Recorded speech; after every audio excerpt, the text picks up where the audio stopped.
Legoholics 1 here. Welcome back to another video that I'm doing on a very rainy and wet day, but it feels really nice outside, so I'm doing it on the deck, so don't judge me.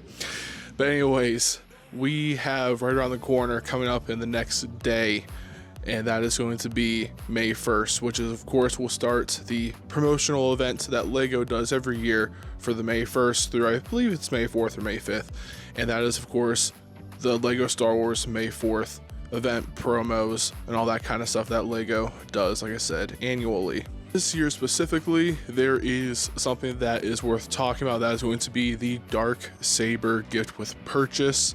And in this video, I'm going to be going over what I believe are the top 3 talking points and questions and stuff like that when it comes to the Darksaber GWP that is happening this year in just a couple of days.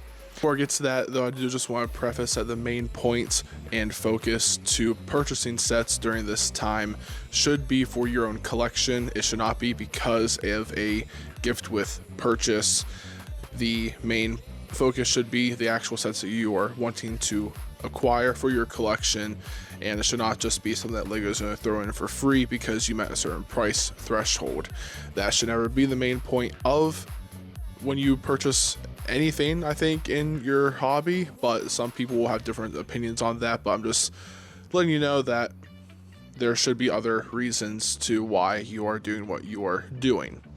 But without out of the way, let's go ahead and start with the first main conversation piece when it comes to the Darksaber gift with purchase, and that is going to be the question of why is the Darksaber not being tied exclusively to the new UCS N1 Starfighter. Like all the previous lightsaber gift with purchases that Lego has given us for the Star Wars line, they have all been tied to certain UCS and MCS sets. When you purchase those big sets, you got that lightsaber gift with purchase in the past, and you know, with this being a lightsaber gift with purchase and it's not being tied to the Mandalorian N1 Starfighter, what gives with that? My personal opinion with that is actually pretty simple. The main reason is because of the fact that there were a lot of complaints by people that the lightsabers were only acquirable by purchasing those bigger sets.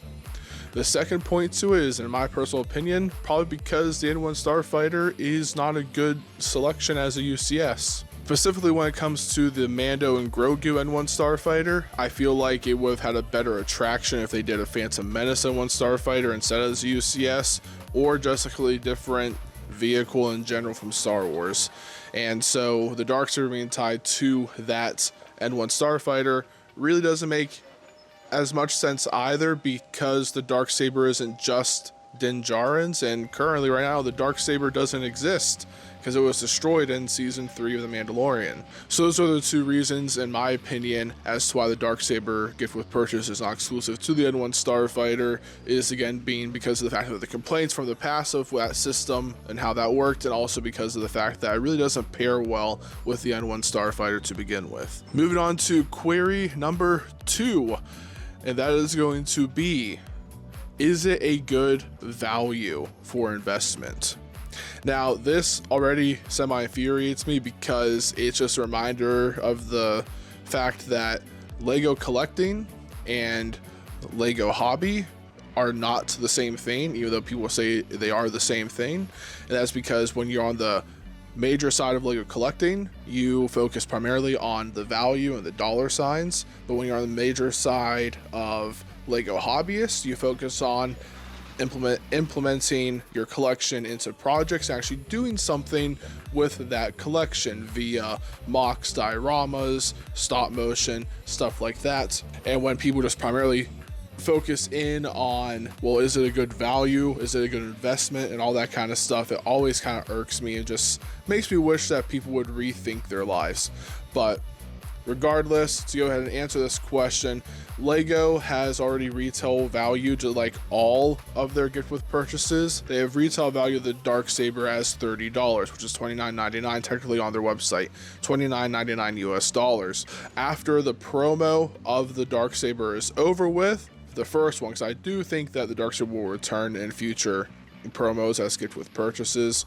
But anyways, after this promo is now over and the Darksaber is now technically retired, you might be able to put that value of the $30 into your own equation to go ahead and figure out what the value of it is, or just have some sort of educated guess.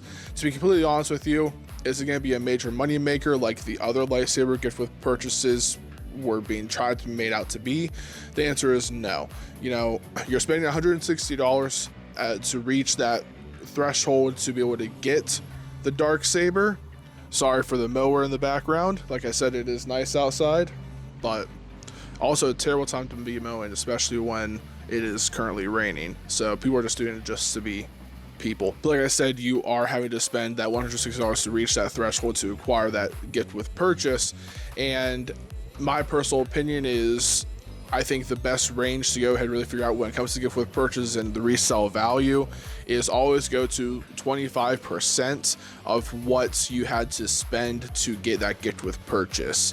So with that being said, it's $160, so half of that would be $80, and half of that, which would be the 25%, is going to be $40. I think I said 20, I meant to say 25, but or the 20 to 25, but you're around like maybe that $40, and that actually reaches, if you go like the 20%, around that $30 that Lego actually prices that at. But even when it retires, about retire I mean like the promo being over, you're probably not going to really get much more out of the Darksaber. At that point, I can see a good price for the Darksaber to be somewhere around maybe $50 or $60, but I already know that some people are going to try to sell it even during the promo of May 4th, and people will try to be selling for $100, $120. So it ultimately is just going to be how much it matters to you, the buyer, and how much you are willing to spend to acquire that product to add to your collection. But for my basic answer when it comes to, is the Darksaber a good investment as a gift with purchase, the answer to that is no, which should be the answer to every gift with purchase that Lego does, because it is a gift with purchase and you shouldn't be trying to make a butt ton of money from those types of things. Going on to the third questioning of the Darksaber gift with purchase, that is going to be, why doesn't it come with a minifigure? Now that Lego Star Wars busts and other busts for other themes like Lord of the Rings and Marvel, all that kind of stuff, are going to be coming with minifigures, why is the lightsaber gift with purchase not coming with minifigures? And I'm not going to lie to you guys, I actually see both sides of this. I'm pretty much on the fence about this, because it's not that it doesn't matter to me either way, it's just that both points are actually pretty valid. To start off with the people who are for it not having minifigures because it doesn't matter to them, I mean, yeah, the other lightsaber gift with purchases didn't have the minifigures. Another thing that people have to understand is that, you know, this is something you're being given as a bonus from Lego. Why are we being so picky and, I guess, judgmental about what Lego is actually offering to us as free, as if that is the main reason why people are buying stuff on May 4th. If you are wanting something for $30 that is a marked retail value of $30, and you're spending $160 to just acquire that thing, why not just wait until after the promo, or even during the promo, where people are probably going to be selling the Darksaber for $30 to $40? I'd rather just spend the $30 to $40 if that's the only thing that I wanted and none of the other sets. And to partake in the 2 times points or 4 times points, if you're going after some of those, whatever the case may be, I feel like there should just be a smarter approach to that type of situation. To go on the other side of the fence there, the other side of the coin, that it should come with a minifigure, I really think that Lego has something going on, a really good idea and some great potential with the weapons from Star Wars, and doing small display sets like this, where it also comes with a minifigure that wields that weapon. So for example, you know, the Darksaber, since that is the top of the video, it could come with a Din Djarin. I prefer it didn't. It could go with Sabine Wren. I hope it doesn't. I'd prefer Din Djarin. But ultimately, we should really try to see Pre Vizsla or even Tar Vizsla, which would be really, really cool. And so I do see both sides of it, and I really do think that Lego should pursue that Star Wars weapons line for Lego Star Wars. I think it would be a really awesome idea for them to include with the Lego Star Wars theme. But when it comes to that question specifically, that's how I feel about it. I personally don't care, but I do see both sides, and they are both very valid.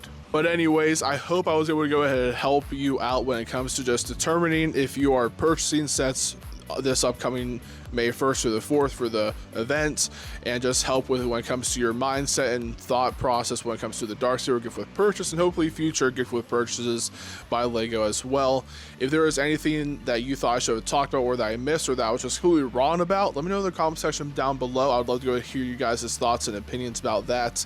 And if you guys also enjoyed the video, then make sure you hit that like button. While you're down there, go ahead and subscribe, because it helps out the channel a whole lot. We're trying to hit 1,000 subscribers as soon as possible. We're almost at 200 subscribers, so we're almost a fifth of the way there, which is pretty awesome. I'm very, very excited and grateful for all of it, and also just grateful for each subscriber that I get, every view I get, the likes, and just the building of a community. And that's always a great thing, and something that I think every content creator, whether it's just a hobby content creator or people who are trying to make this their full-time gig, always look forward to, just having interaction, the community, and all of that awesome stuff. However, I have nothing else to say, but for you guys, have an awesome, God-blessed day. Rex out.